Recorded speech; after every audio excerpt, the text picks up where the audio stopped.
அனைவருக்கும் வணக்கம். எல்லாரும் எப்படி இருக்கீங்க? இன்றைக்கி வீடியோவில் நம்ம பார்க்க போகிறது நண்டு குழம்பு, நண்டு வறுவல் ரெண்டுமே ஒரே வேலையில் எப்படி முடிக்கலாங்கிறத நான் பார்க்க போகிறேன். இது ரெண்டுக்குமே ஒரே மசாலாவில் பண்ண போகிறோம். எப்படி பண்ண போகிறோன்றதை வாங்க வீடியோவில் போய் பார்க்கலாம். நண்டு சுத்தம் பண்ணி வச்சுருக்கேன். தேங்காய் துருவல் 4 டேபிள் ஸ்பூன், இஞ்சி ஒரு 2 இன்ச்சு அளவுக்கு வெட்டி வச்சுருக்கேன், பூண்டு ஒரு 15 பூண்டு, சின்ன வெங்காயம் ஒரு 12 சின்ன வெங்காயம், சோம்பு 1 டீஸ்பூன், ஜீரகம் 1 டீஸ்பூன், மிளகு 1 டீஸ்பூன். மிளகு இன்னும் கொஞ்சம் கூடவே போட்டுக்கலாம். இது எல்லாத்தையும் ஒன்றா போட்டு நம்ம மிக்சியில் அரைச்சிக்கணும். இந்த மாதிரி நல்லா நைஸான பேஸ்ட்டாக அரைச்சி வச்சுக்கிறோம். ஒரு பாத்திரத்தில் எண்ணெயை விட்டு 2 பட்டை 4 கிராம்பு போட்டு தாளிக்கணும். கிராம்பு பொரிஞ்சதுக்கப்புறம் 2 பெரிய வெங்காயம் பொடியாக நறுக்குனதை சேர்த்து வதக்கிக்கணும். வெங்காயம் இந்த மாதிரி நல்லா செவரணும். அப்போ தான் அதோட வாசனை ரொம்ப நல்லா இருக்கும். செவந்ததுக்கப்புறம் தக்காளி, ஒரு பெரிய தக்காளி பொடியாக நறுக்குனதை போட்டு வதக்கியிருக்கேன். தக்காளி வதங்கினதுக்கப்புறம் 1 டீஸ்பூன் மஞ்சத்தூள், 1 டேபிள் ஸ்பூன் மிளகாய்த்தூள், 1 டேபிள் ஸ்பூன் மல்லித்தூள் சேர்த்து வதக்கணும். மசாலாவோட பச்சை வாசனை போகிறதுக்கு இந்த எண்ணெயிலே போட்டு வதக்குங்க. அடுத்தது நம்ம அரைச்சி வச்சுருக்க தேங்காய் கலவையை சேர்த்துக்கணும். இந்த தேங்காய் கலவை மசாலாவோட நல்லா மிக்ஸ் ஆகிற மாதிரி கலக்கி விடுங்க. இப்போ இந்த கலவையில் நண்டை சேர்த்துடலாம்.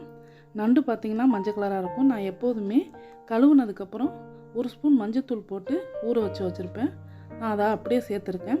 இப்போ தேவையான தண்ணீர் சேர்த்துக்கிறோம். நண்டு மூழ்கிற அளவுக்கு தண்ணி சேர்த்துக்கோங்க. நண்டோட அந்த மசாலா நல்லா கலக்கிற மாதிரி நல்லா கிண்டி விட்டுட்டு இப்போ தேவையான உப்பு சேர்த்துக்கிறோம். அவ்வளோதான், வேலையே முடிஞ்சிருச்சு. இனி நண்டு வேகணும். நண்டு வேகிறதுக்கு ரொம்ப நேரம் ஆகாது, சீக்கிரமாக வெந்துடும். அந்த நண்டு மூழ்கிற அளவுக்கு நம்ம தண்ணி ஊற்றி மூடி வச்சிட்டோம்னா ஒரு 10லேருந்து 15 நிமிஷத்தில் நண்டு நல்லா வெந்துடும். இது மாதிரி மூடி வச்சதுக்கப்புறம் 5 நிமிஷத்துக்கு ஒரு வாட்டி அந்த நண்டை கீழே இருக்க நண்டை மேலேயாகவும் மேலே இருக்க நண்டை கீழாகும் அப்பப்போ பிரட்டி விட்டிங்கன்னா ஒரு 15லேருந்து 20 நிமிஷத்தில் நண்டு நல்லா வெந்துடும். இப்போ குழம்பு நமக்கு ரெடி. இப்போ நான் அந்த குழம்புலேருந்து இந்த நண்டோட உடல் பாக்குறோம் இல்லையா, அதை மட்டும் தனியாக எடுக்கிறேன். இப்போ அதை தான் நான் வறுக்க போகிறேன். கொஞ்சம் குழம்போடே சேர்த்து எடுக்கிறேன். இப்போ குழம்புல நண்டு கால் மட்டும்தான் இருக்கும். குழம்பு ரெடி ஆகிடுச்சு. கொத்தமல்லி தூவி நம்ம அதை மூடி வச்சிடலாம். அடுத்து ஒரு பேனை வச்சு அதில் எண்ணெய் விட்டு நம்ம எடுத்து வச்சுருந்தோம் இல்லையா நண்டோட உடல் பாகம், கொஞ்சம் குழம்போடு எடுத்து வச்சுருந்தோம். அதை அந்த எண்ணெய் சட்டியில் போட்டு வதக்குறோம். இப்போ இந்த குழம்பு இருக்குது பார்த்திங்களா, அது நல்லா சுருண்டு அந்த நண்டு மேலே ஒரு கோட் ஆகிற வரைக்கும் நல்லா செவர நம்ம சுக்காவை இதை சிம்மில் வச்சுட்டு நம்ம வறுக்க போகிறோம்.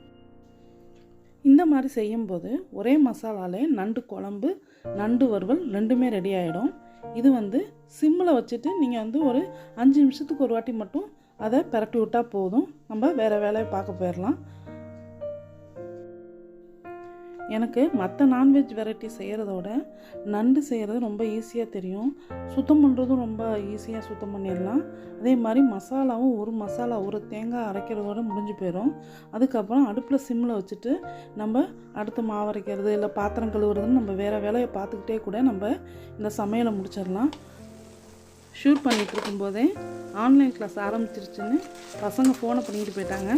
இது பழைய ஃபோனில், என்னோடய சின்ன ஃபோனில் எடுத்தது. அதனால தான் உங்களுக்கு வீடியோ இப்படி குவாலிட்டி இல்லாமல் இருக்குது.